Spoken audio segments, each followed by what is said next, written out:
আসমানীদের দেখতে যদি তোমরা সবে চাও, রহিমউদ্দিন ছোট্ট বাড়ি, রসুলপুরে যাও। বাড়ি তো নয়, পাখির বাসা, ভেন্না পাতার ছানি। একটুখানি বৃষ্টি হলেই গড়িয়ে পড়ে পানি।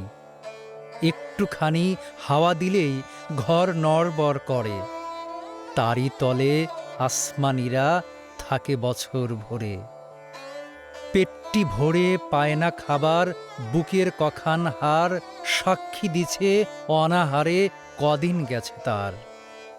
মিষ্টি তাহার মুখটি হতে হাসির প্রদীপ রাশি, থাপড়েতে নিবিয়ে গেছে দারুণ অভাব আসি। পরনে তার শতেক তালির শতেক ছেঁড়া বাস, সোনালি তার গা বরণের করছে উপহাস। ভ্রমর কালো, চোখ দুটিতে নাই কৌতুক হাসি, সেখান দিয়ে গড়িয়ে পড়ে অশ্রু রাশি রাশি।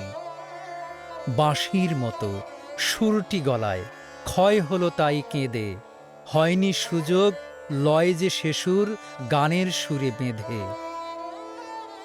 আসমানীদের বাড়ির ধারে পদ্মপুকুর ভরে, ব্যাঙের ছানা শ্যাওলা পানা কিলবিলবিল করে। ম্যালেরিয়ার মশক সেথা বিষ গুলিয়ে জলে, সেই জলেতে রান্না খাওয়া আসমানীদের চলে। পেটটি তাহার দুলছে পিলে, নিতুই যে জ্বর তার, বৈদ্য ডেকে ওষুধ করে পয়সা নাহি আর।